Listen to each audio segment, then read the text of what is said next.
So co-op marketing is just two or more companies coming together to develop some kind of ad to go out there, right?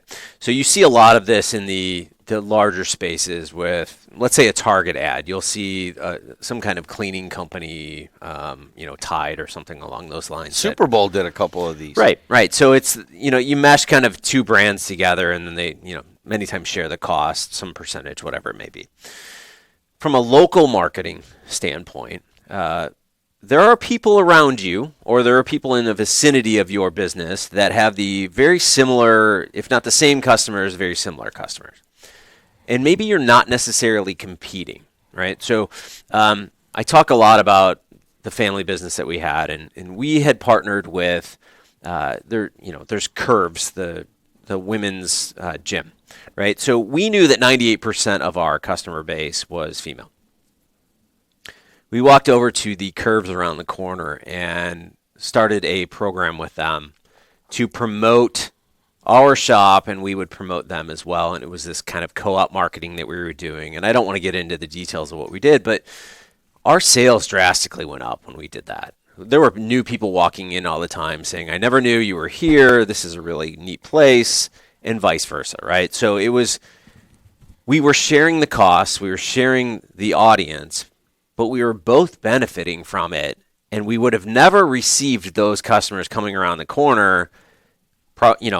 Odds are we would have never received most of them, but it's worth it, right? Like, if we didn't do that, our sales wouldn't have gone up that year. And I know we've talked about measurement and all this other stuff in the past, but we could literally tie an increase in sales, an increase in average dollar amount to those co-op marketing programs that we were doing. Bundling. Bundling is always fun, right? So we just came out of Valentine's Day, and I think that's a perfect example. You can work with another company. Let's say you have a restaurant. Maybe you go and develop a package. It's maybe it's flowers. Maybe it's candy from a local candy company. Maybe it is movie tickets. Maybe it's Uber, something along those lines, and you build a package together where all of the people that are involved in it benefit to some degree, right? So if you're selling, let's say, a $100 package of dinner, flowers and candy, well, the candy company is going to get money from that. The flower company is going to get money from that, and the restaurant's going to get money from that. And all three of you are pushing that together to sell those packages, because once you reach a certain point, they're sold out. So, could you do that alone? Yes. Is it more efficient when two other businesses are pushing it in their place? Of course, right? So herding cats. Herding cats, right? That's the downside to that. Yeah. Yeah, getting everyone together. It's got to be easy. It's got to be easy, and you got to find the right partners. Don't find partners that are going to make it worse, but really find the ones that work well together, and that's what a partnership should be. I'll give you an example of our bundling. Part of what we do is, and we're a news organization, and we go on radio, own some radio stations, and own the TV network now. We built a platform. And I looked at it a long time ago. I had a newspaper at one time, and I said, I'm never going to be able to afford gathering news, putting it on my radio stations, and putting it on my TV station. So started talking to the local newspaper, and they realize that they're never going to be able to build a broadcast outlet of any kind, and they're never going to have the money to develop this digital streaming. So we got together and said, all right, I'll tell you what, keep gathering the news. I'll turn it in, and I'll put it on my radio, I'll put it on my TV, and I'll create some video segments, and then your marketing department will be able to sell that and find spots for that. And it has worked swimmingly. Yeah. Because we do what we can do. We already do. They're doing what they already do.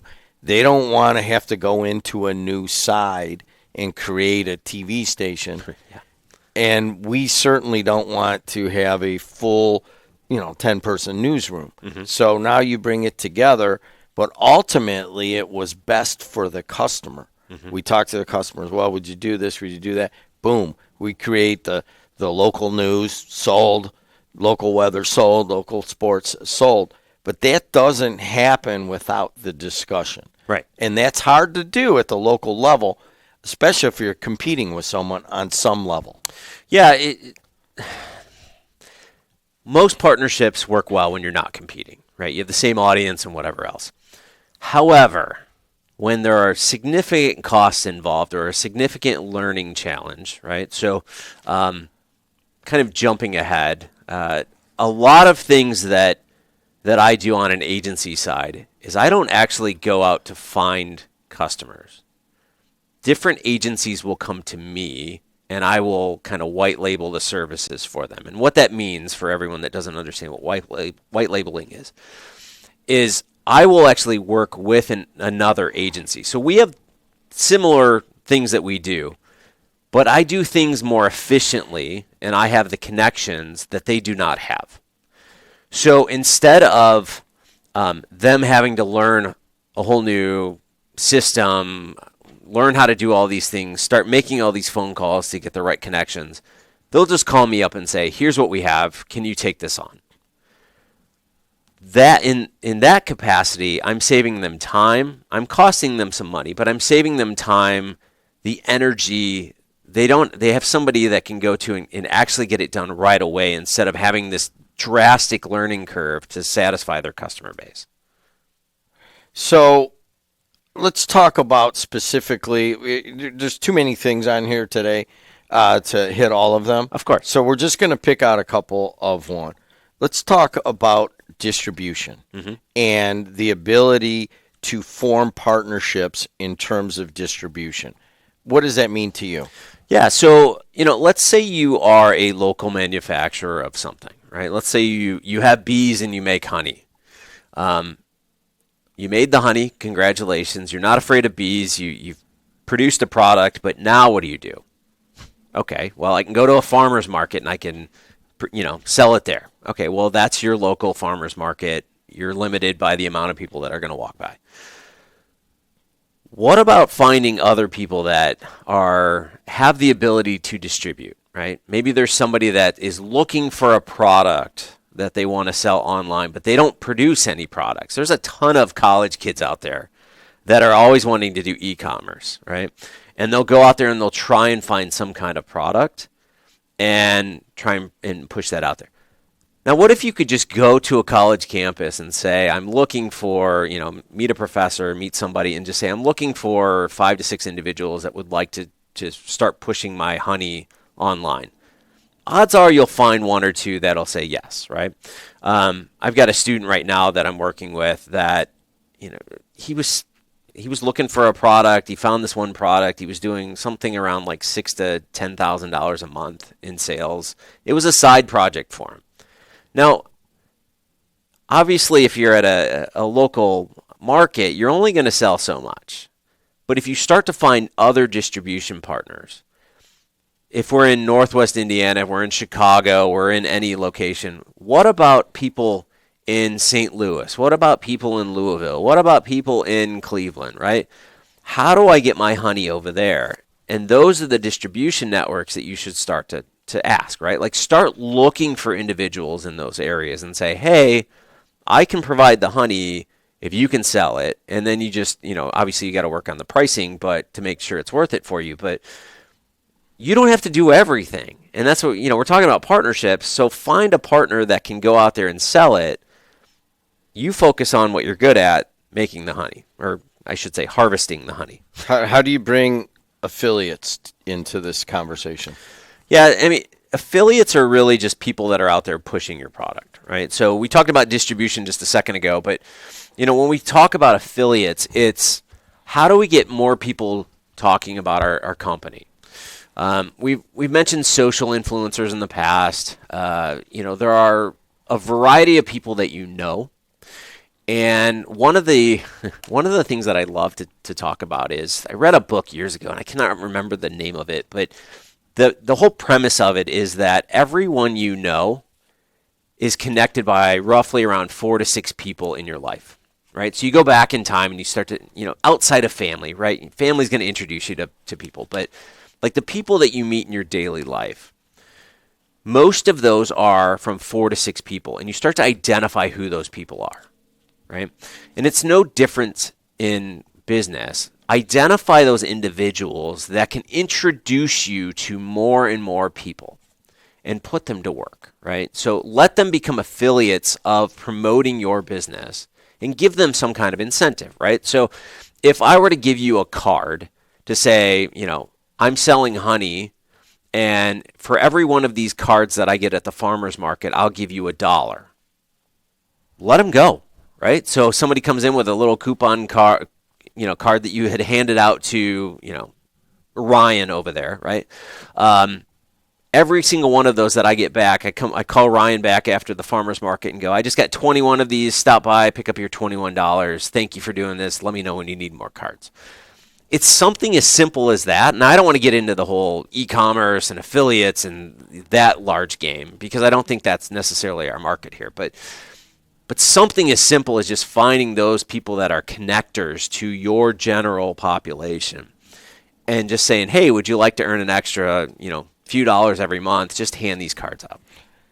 We are a digital streaming sports network, and we started here on the campus doing Purdue's games. That's how it started. Right. And we're like, all right, we have one affiliate. And then we're like, well, we could do this again. So I went to my high school, Munster High School, and we started doing this. And we had 2 affiliates. Mm-hmm. So they're telling people, Purdue Northwest and Munster, to go watch JED TV Sports Network. So then we said, all right, well, these guys went to Highland, and we went and got Highland, and we got some other. Now we have 22 affiliates. Mm-hmm. So when I use the word affiliate, we use it that the content is coming to us. But there is that other element of it, is that we're going to that affiliate, and they're telling all the people in their community that they got to go watch the game on JED TV because that's the only way you're going to get it. Right. And so that kind of brings distribution into it. But I had no idea the power going the other way. Right. I thought it was, you're just giving us our game. No, the real power is we got the game. Now you're telling everybody in your community to use that. Yeah. Let's go. Let's take one other one. Sure. Content partnerships. So, again, right, you need content for, let's say, your social media, right? We go back to social a lot just because I know a lot of our audience is on social and doing things for their different companies. Let's just simplify it to your Facebook feed. Very simple. Facebook feed, right? So I need content, right? You need content for your sports network. Where does that come from? It comes from going out to your affiliates and they provide they're playing a game. Without those games, how much content would you have on your Facebook page? Oh, geez, a few interviews. Right? That's about it, really. So, some score updates. Right? So you would not have any content to put out there. Same thing for our YouTube channel. If I was not sitting here in studio with us recording, I would not have content to put out on the YouTube channel, right? So those content partnerships that you form allow you to do much bigger things. We have a wonderful producer here that takes care of us, right? What is her name? What is her name? Adriana Alvarez. There she is a senior digital marketing probably student. doing homework back there, right? Yes. So, but no, that's what I mean. Like, without her behind the scenes, we would not have the content that we need here, right? To promote and push the show out. So think about that and go, all right, where can I find this content? Who can I partner with to provide that value for me? And how do I give value back to them? So it's a back and forth. A partnership is back and forth. It's not take, right? He's Matt Hansen. We got other things to talk about. The whole idea is that technology and the direction that things are going may be breaking down a lot of things, but one of those is kind of these imaginary walls, these silos of different local companies that you can now come together using different portions of the technology. That's almost my whole business now, is finding affiliates, distributing other people's content, and then giving them value back. I mean, it really is something that I discovered by accident trying to do something else. Yeah. He's Matt Hansen. Matt, where can you find this podcast? You can find us on Apple. You can find us on Spotify. You can find us on iHeart. We are now going back up on Amazon. We're on YouTube. You can find us pretty much anywhere that you listen to podcasts. Yes, it seems as if he is finding a new distribution outlet every week. Hey, Matt, thanks a lot. Thank you. Until next time, we'll see you later.